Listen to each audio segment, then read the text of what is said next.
Bismillahirrahmanirrahim. Assalamualaikum warahmatullahi wabarakatuh. Alhamdulillah Rabbil Alamin. Wassalatu wassalamu ala Rasulillahil Karim. Nabiyyina wa sayyidina Muhammadin wa ala alihi wa sahbihi ajma'in wa ba'd. Saudara-saudariku, sebangsa, setanah air dimanapun berada, Alhamdulillah wa syukrulillah ala kulli ni'amillah. Semua yang kita jalani dalam kehidupan hingga mengantarkan kita pada pergantian siang, malam, berganti hari, berganti pekan, bulan, dan tahun. Kini semua perjalanan itu mengantarkan kita pada hari yang baru, di bulan yang baru, di tahun yang baru, menurut penanggalan Hijriyah. Kita dengan izin Allah saat ini telah memasuki penanggalan di awal bulan Al-Muharram 1446 Hijrah. Setiap yang sampai pada titik ini tentu telah mengalami beragam peristiwa dalam kehidupan, telah melintasi berbagai macam era bagi sementara orang, dan pertanyaan terbesarnya dari sekian waktu yang telah Allah berikan kepada kita untuk berkehidupan sampai detik ini, berapakah yang memiliki nilai kebaikan di sisi Allah Subhanahu wa Ta'ala? Sementara kita meyakini bahwa kita pasti akan berpulang. Kita akan meninggalkan dunia ini. Semua kita berkeyakinan dunia ini tempat sementara, bukan abadi kita berada di sini. Kita akan kembali kepada Sang Pencipta, Allah Subhanahu wa Ta'ala. Logika sederhana kita bertanya, bila di dunia ini saja kita berjuang untuk mendapatkan bekal supaya nyaman berkehidupan, Anda, saya, kita bersekolah, belajar untuk mendapatkan peningkatan pengetahuan, mendapatkan ijazah yang digunakan untuk mencari pekerjaan, guna mendapatkan bekal untuk berkehidupan. Ingin hidup nyaman, tenang, tentram, sejahtera. Bila di dunia yang kita akan tinggalkan saja sedemikian kuat perjuangan kita, sampai sebagian orang bahkan tega melakukan tindakan-tindakan yang tidak pantas, kontraproduktif, tindakan yang destruktif, merusak, mentolimi orang, mencelakakan, hanya untuk merasakan kenikmatan sesaat, yang bahkan dari beberapa pandangan kenikmatan yang mungkin didapatkan sifatnya semu, tidak melahirkan kebahagiaan yang sejati, dapat harta banyak, hasil korupsi, walaupun terasa banyak tapi tidak menyenangkan, tidak membahagiakan, gelisah, gak enak, hasil nyogok, hasil judi, tentu akan berpengaruh pada keadaan dalam jiwa. Poinnya adalah, untuk mendapatkan yang sementara saja begitu luar biasa, sungguh-sungguh, serius, dengan segala apa yang tadi diungkapkan, maka bagaimana dengan persiapan kita untuk kembali ke tempat yang abadi, menghadap kepada Pencipta kita, Allah Subhanahu wa Ta'ala, yang akan mengevaluasi seluruh ragam kegiatan kita dalam membawa misi kehidupan di muka bumi ini. Tentu penting mendapatkan waktu untuk berkontemplasi, untuk merenung, untuk mengevaluasi perjalanan hidup kita. Dalam bahasa keagamaan sering disebut dengan muhasabah, untuk melakukan satu titik kembali mengevaluasi seluruh kegiatan hidup kita, guna mendapatkan satu pencerahan yang membuka jalan hidup baru untuk menata kegiatan-kegiatan yang lebih bermanfaat. Allah Subhanahu wa Ta'ala menjadikan dari setiap perjalanan kehidupan kita itu beberapa waktu khusus tertentu yang dapat kita gunakan untuk mengevaluasi diri, guna membenahi kembali nilai-nilai kehormatan kita di hadapan Allah yang mungkin telah berkurang atau bahkan sebagian rusak karena perilaku manusia sendiri yang merusak. Pandangan yang seharusnya melihat yang baik, rusak cara pandangnya karena seringkali digunakan menatap yang tidak baik. Demikian lisan yang seharusnya berkata yang mulia sehingga terjaga kehormatan, maka runtuh kehormatan itu karena seringkali digunakan pada pembicaraan yang tidak elok. Demikian tangan sampai ke ujung kaki. Maka mesti ada waktu-waktu khusus untuk mengembalikan kehormatan kita di hadapan Allah Subhanahu wa Ta'ala. Mengevaluasi kembali. Kata hormat sesungguhnya berasal dari bahasa Arab, yaitu hurmah. Satu keadaan atau bahkan menjadi hukum yang menjaga kita agar selalu tampil terhormat disebut dengan haram. Haram sebagai hukum dihadirkan dalam agama sesungguhnya bukan sekedar untuk mencegah, tapi lebih kepada menjaga kehormatan kita dengan mencegah berbagai tindakan yang bisa meruntuhkan kemuliaan itu. Sehingga manusia terjaga dalam kehormatannya, tampil dalam kebaikannya. Mengapa berdusta itu haram? Karena saat seseorang berdusta, runtuh kehormatannya. Mengapa mencuri, korupsi, menipu itu haram? Karena ketika seseorang melakukan tindakan demikian, maka runtuhlah kehormatannya. Bukan hanya di hadapan Allah Subhanahu wa Ta'ala, tapi juga di hadapan makhluk, di hadapan manusia, orang-orang sekelilingnya. Allah memiliki sifat Rahman dan Rahim, sangat sayang, begitu mendalam pada hambanya, sangat mengasihi, begitu luas kepada makhluknya.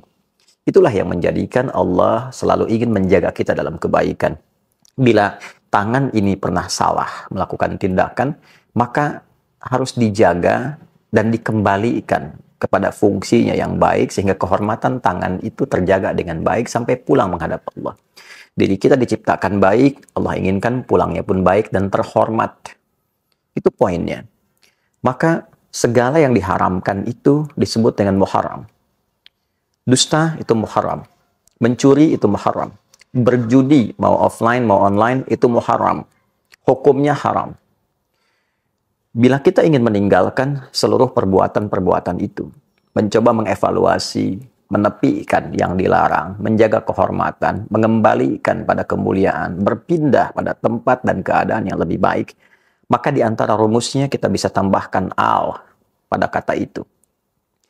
Al-Muharram memberikan kesan kepada kita bukan hanya menjadi bulan pertama, nama bagi bulan pertama dalam penanggalan Hijriyah, tapi juga memberikan sebuah kesan korektif, sebuah pesan evaluasi bahwa mengawali waktu, mengawali bulan, mengawali tahun yang baru itu hendaknya dimulai dengan perenungan mendalam untuk meninggalkan segala sesuatu yang tidak baik yang biasa dilakukan oleh bagian tubuh kita. Ketika kita bisa meninggalkan segala yang terlarang itu dan merubah menjadi lebih baik, mata melihat yang terlarang kita alihkan pada yang baik. Demikian telinga mendengar yang dilarang kita alihkan pada yang baik. Lisan sampai ujung kaki. Dimulai dari Al-Muharram. Sehingga ia berpindah pada kebiasaan baik. Meninggalkan kondisi tidak baik. Menjadi baik, itulah hijrah yang sejati. Bukan sekedar berpindah tempat, tapi berpindah keadaan dari yang dilarang oleh Allah, yang tidak disukai, kepada kondisi yang terhormat, yang baik. Itulah hijrah. Bila kita ingin ikut itu dan melekatkan sifat di dalamnya, maka tambahkan ya nisbah. Hijrah, tambahkan ya nisbah sebelum akhirnya, maka dia menjadi hijriyah. Kalender hijriyah dihadirkan kepada kita, diawali dengan Al-Muharram. Bukan hanya menunjukkan sebuah nama dan waktu, tapi ingin memberikan kesan mendalam, renungkan dirimu. Apa belum cukup waktunya engkau untuk kembali mengoreksi diri, menguatkan imanmu, dan mencari bekal untuk menghadap Allah Subhanahu wa Ta'ala? Alam ya'ni lilladzina amanu an tahsha'a qulubuhum li dzikrillah wa ma nazala minal haqq. Demikian Allah bertanya di dalam satu rangkaian surah Al-Quran yang sangat mendalam. Apakah belum tiba masanya bagimu, duhai yang merasa beriman khususnya kepada Allah, untuk kembali menampilkan kekhusyuan dalam jiwamu demi mendekat kepada Allah Subhanahu wa Ta'ala, menjaga kehormatanmu. Ada 4 bulan terhormat, yang 3 terangkai, yaitu Dzulqa'dah bulan ke-11, Dzulhijjah bulan ke-12, dan Al-Muharram bulan yang pertama dalam kalender Islam, serta 1 terpisah yaitu Rajab pada bulan yang ke-7. Sekarang kita berada di awal tahun. Kita berada di 1 dari 4 bulan mulia itu. Dan disitulah berlaku hukum Quran surah ke-9 ayat ke-36.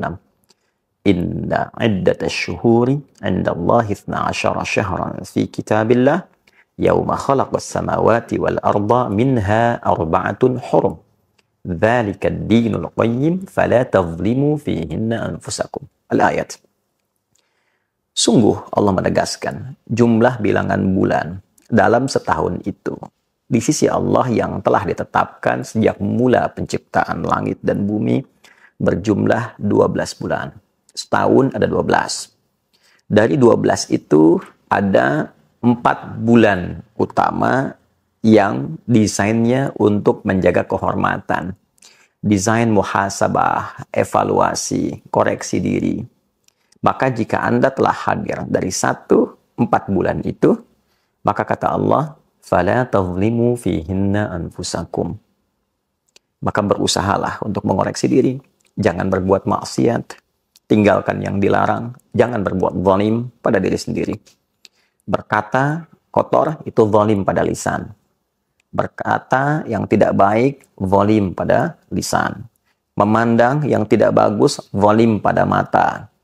Mendengar yang tidak mulia, zalim pada telinga. Fala tazlimu fihinna anfusakum. Jangan sekali-kali engkau mencoba menzalimi dirimu di waktu-waktu itu. Nah, itulah ketentuan agama yang benar. Ya, Allah menyampaikan dzalika dinul qayyim. Sebelumnya, ketentuan agama yang benar itu di antara pembuktiannya adalah penjagaan terhadap perilaku kita untuk tampil lebih mulia. Ini yang tampak di hadapan Al-Quran. Definisi kemuliaan di hadapan Allah adalah ketika akhlak kita dapat terjaga yang dihasilkan dari pendidikan ibadah kita kepada Allah Subhanahu wa taala. Itu yang menjadikan suksesnya salat seseorang itu ketika tampak baik akhlaknya. Tanha 'anil fahsya wal munkar. Salat sekian banyak rakaat, sekian panjang dibacakan, tapi tidak merubah perilaku menjadi lebih baik, maka itu hanya sekedar memenuhi rukun syarat untuk naik turun, tapi tidak menjaga kualitas dan kekhusyuan di dalamnya. Untuk itu, saudaraku, sekali lagi, saya Andi Hidayat ingin memohon maaf demi memberikan contoh pertama pada diri pribadi sebelum mengajak siapapun. Saya memohon maaf kepada saudara-saudariku dimanapun berada. Bila selama ini Anda pasti mendapati hal yang kurang wajar untuk kami tampilkan. Boleh jadi didapati kata-kata yang tidak elok untuk disampaikan. Saya memohon maaf dengan segala kerendahan hati bagi berbagai pihak yang mungkin merasa kurang berkenan atau bahkan tersinggung dengan rangkaian kata-kata yang pernah saya ungkapkan selama berkehidupan sampai detik ini.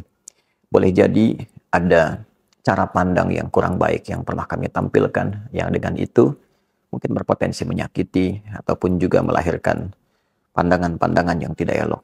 Saya dengan segala kerendahan hati memohon pintu kemaafan dan juga memohon doa semoga Allah Subhanahu wa taala senantiasa memberikan bimbingan, ampunan dari berbagai macam dosa yang dikerjakan dalam kehidupan.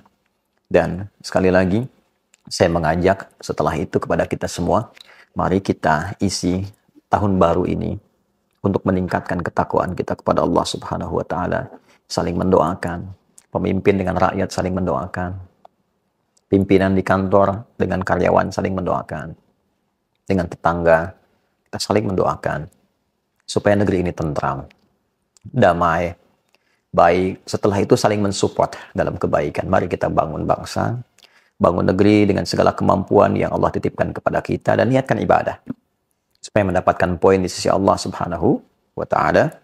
Dan semoga tahun ini berkah untuk kita semua. Berkah untuk keluarga, berkah untuk umat Islam khususnya, berkah untuk negeri kita tercinta Indonesia.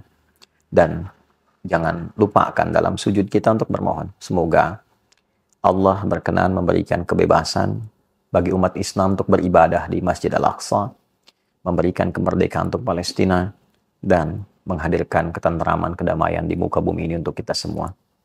Semoga Allah mengabulkan. Allahumma rabbana taqabbal minna innaka antas sami'un alim wa tub 'alaina innaka antat tawwabur rahim. Rabbana zalamna anfusana wa illam taghfir lana wa tarhamna lanakunanna minal khasirin. Allahumma rabbana atina fid dunya hasanah fil akhirati hasanah wa qina adzaban nar. Wa sallallahu ala sayyidina Muhammad wa ala alihi wa sahbihi ajma'in. Wa akhiru da'wana subhanakallahumma rabbana wa bihamdika asyhadu an la ilaha illa anta nastaghfiruka wa natubu ilaik. Walhamdulillahi rabbil alamin. Assalamualaikum warahmatullahi wabarakatuh.